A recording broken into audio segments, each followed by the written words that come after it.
الشيطان الرجيم. بسم الله الرحمن الرحيم.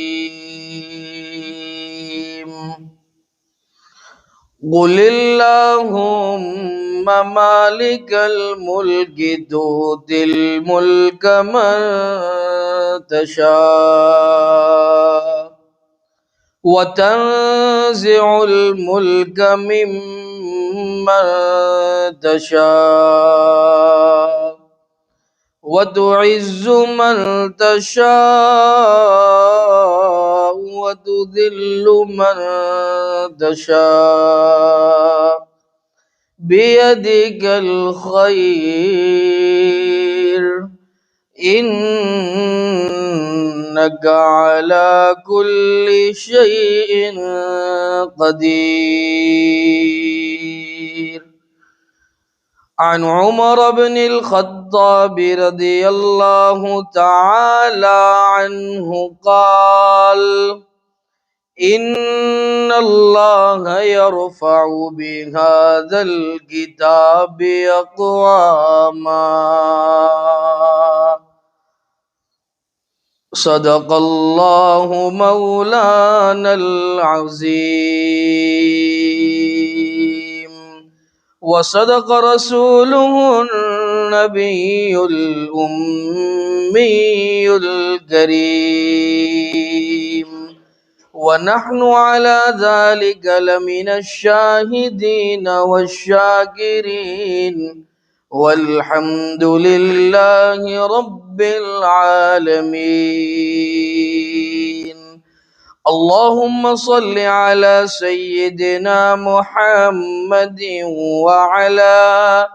وعلى آل سيدنا محمد وبارك وسلم.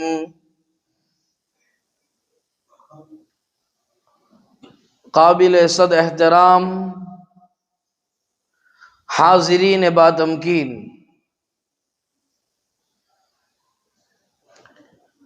آیت کریمہ اور حدیث مبارکہ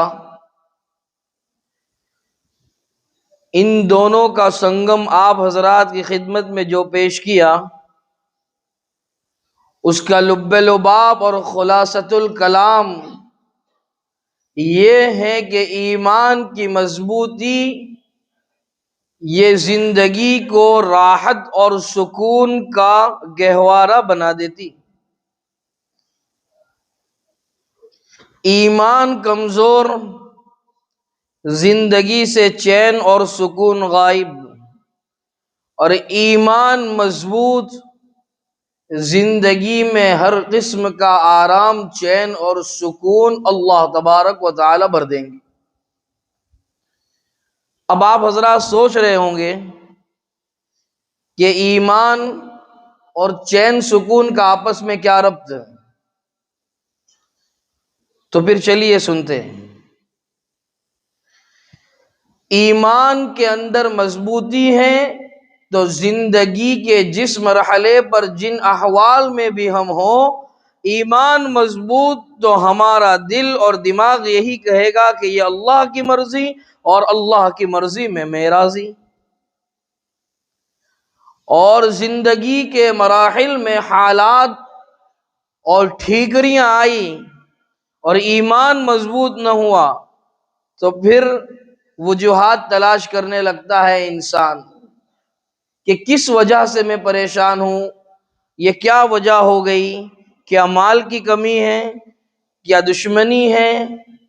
یا مال و متاع کے اندر، بنگلو باری کے اندر، عزت و عظمت کے اندر کمی ہے کہ میں اسے بڑھا لوں تو سکون مل جائے، میری واہ واہ ہو جائے؟ یہ ایمان میں کمزوری ہے تو پھر انسان دوسری تیسری باتیں سوچتا ہے.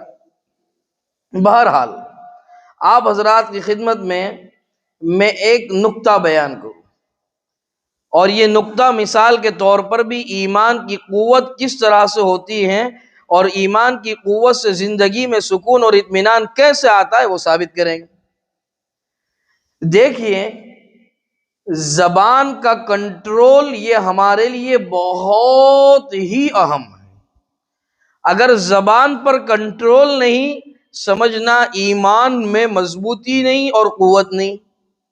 وہ کیسے؟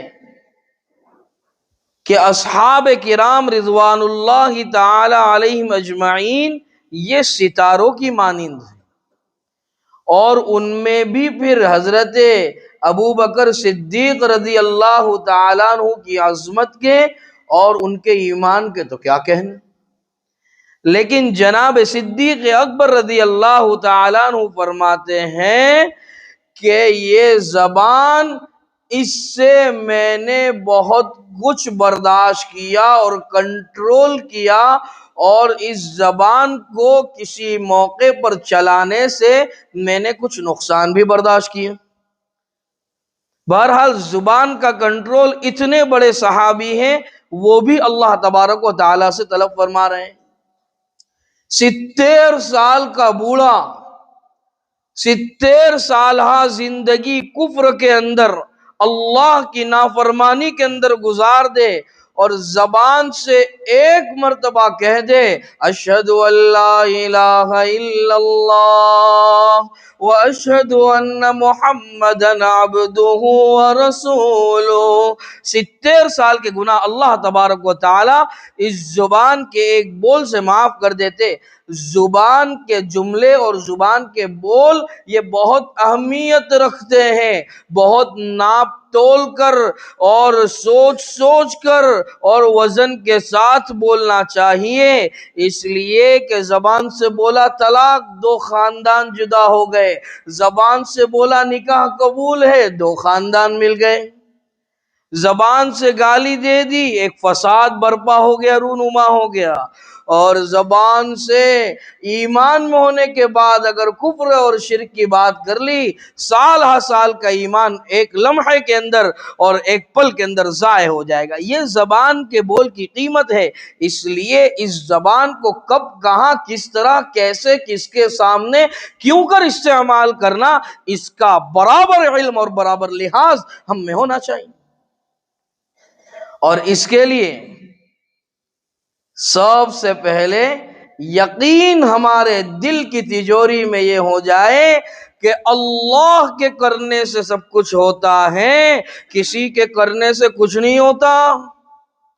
اسی لیے تو وہ نیو یارک کے ایک مبین نے، ایک بڑے عہدیدار نے کہا تھا ایک کانفرنس کے اندر، کب یہاں سے امریکہ سے اور نیو یارک سے مسلمانوں کو ختم کر دیں گے۔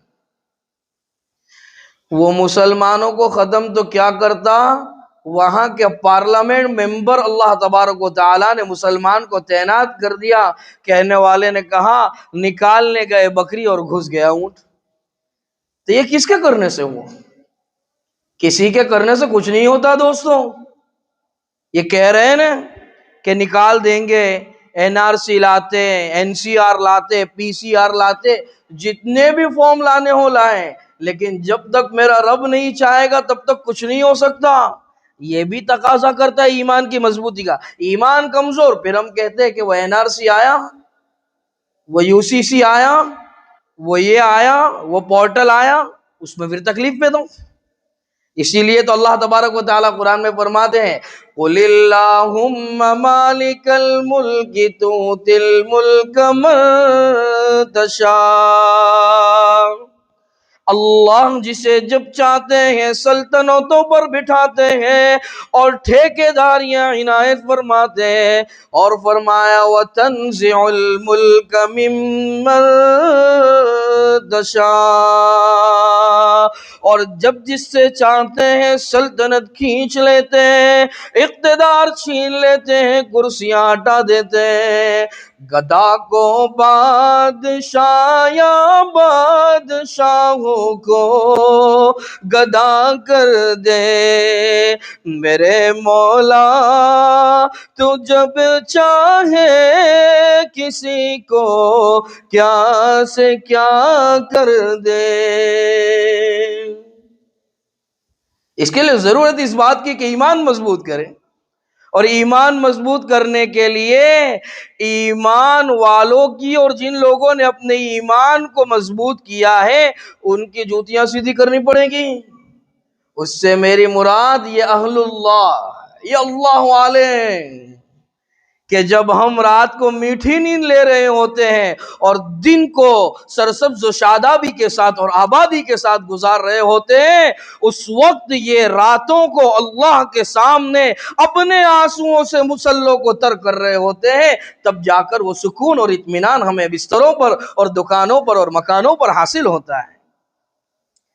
اسی لیے تو کہا نا، ایک ہوک سی دل میں اٹھتی ہے، ایک درد سا دل میں ہوتا ہے، میں رات کو اٹھ کر روتا ہوں جب سارا زمانہ سوتا ہے۔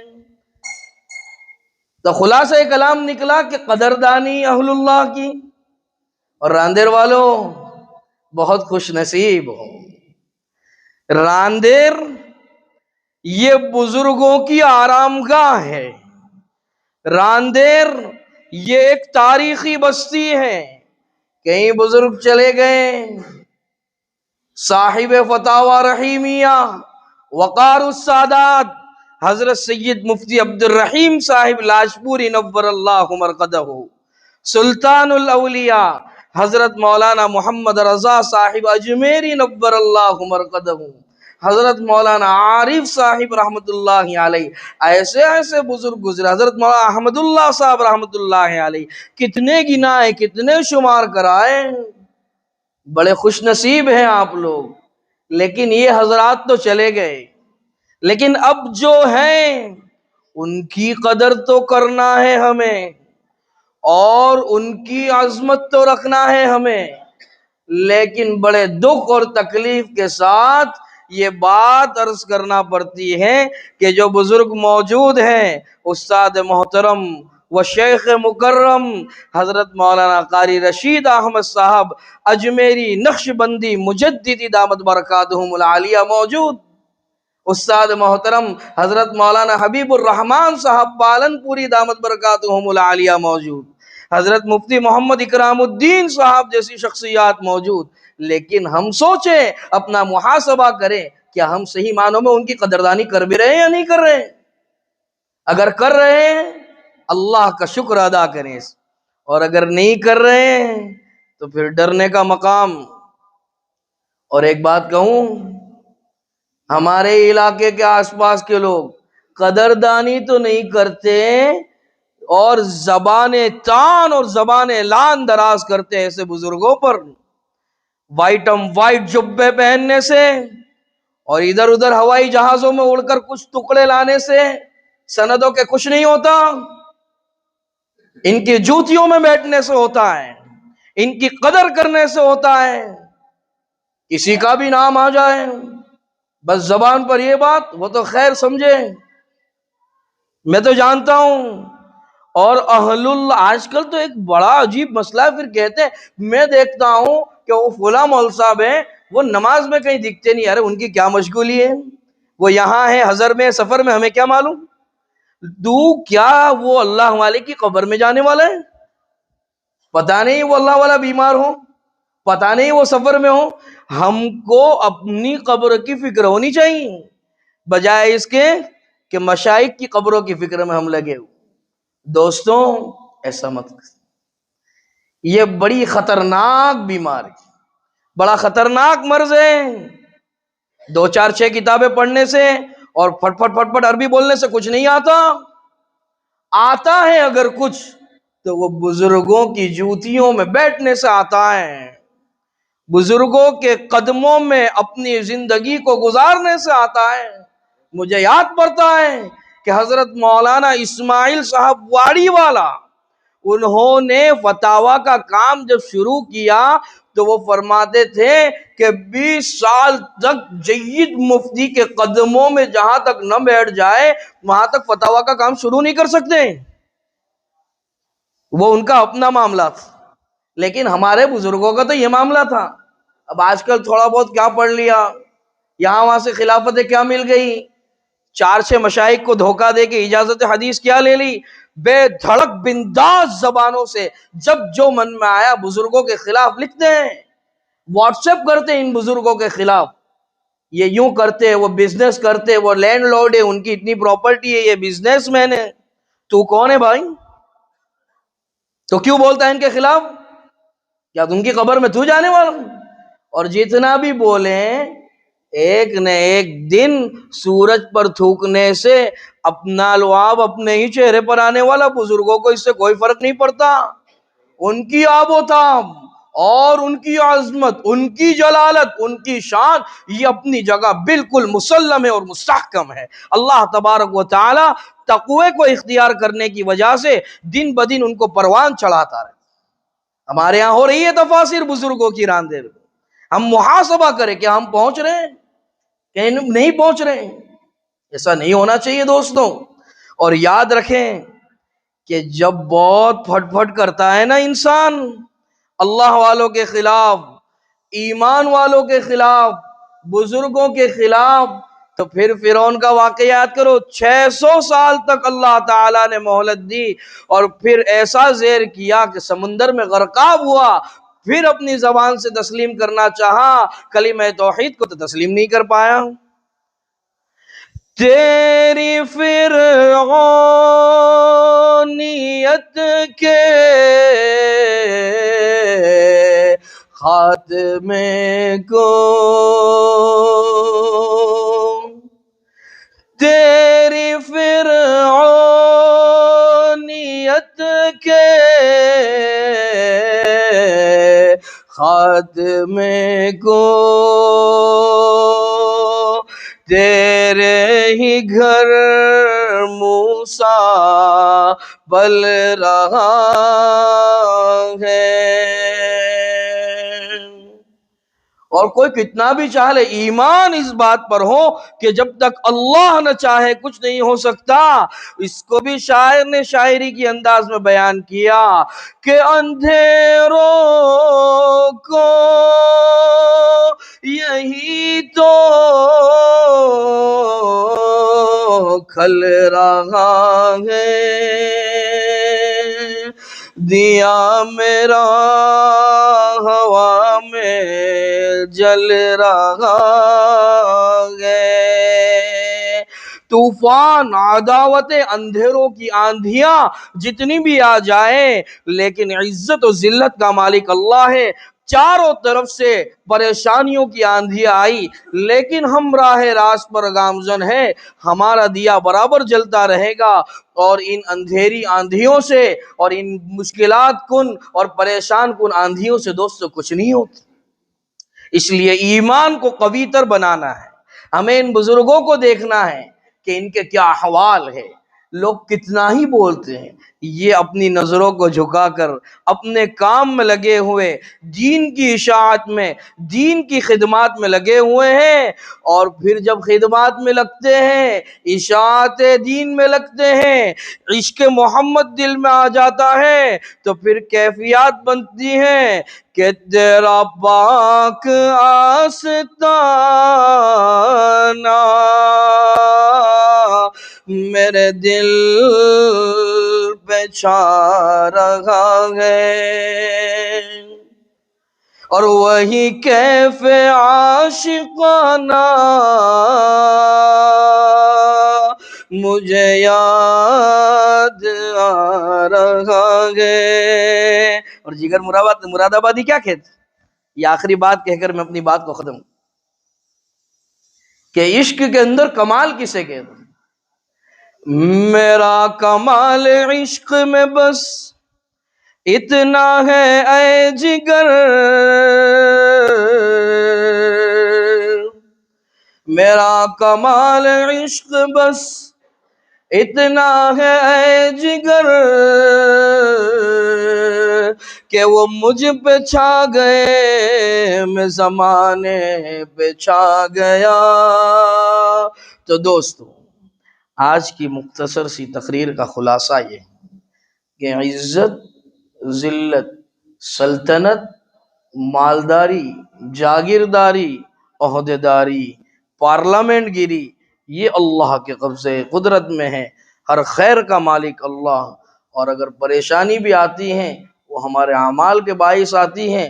پریشانی سے خیر کو بدلنے والا، پریشانی ہٹا کر خیر ہمارے حق میں مقدر کرنے والی ذات یہ اللہ کی ہیں، اور اللہ کی ذات کے اوپر یقین کرنا ہے۔ اللہ والوں کے پاس ایمان بنانا ہے، ایمان والوں کے پاس ایمان والوں کی قدر کریں، اہل اللہ کی قدر کریں۔ اور خصوصاً آپ حضرات سے درخواست ہے، آپ خوش نصیب ہیں، آپ کے یہاں بڑے بڑے سمندر اور علم کے ٹھاٹھے مارت دریا موجود ہے، آپ یہ اہل اللہ کی قدر کریں۔ اللہ سب سے پہلے مجھے پھر جمیع امت مسلمہ کو اہل اللہ کی قدردانی کی توفیق عطا فرمائے، ان کی خدمات میں جا کر ایمان کو مضبوط اور قوی تر بنانے کی مزید توفیق سعید عطا فرمائے۔ انہی چند گزارشات پر کچھ تاخیر کی معافی کے ساتھ میں اپنی بات کو ختم کرتا ہوں۔ وآخر دعوانا ان الحمد للہ رب العالمین۔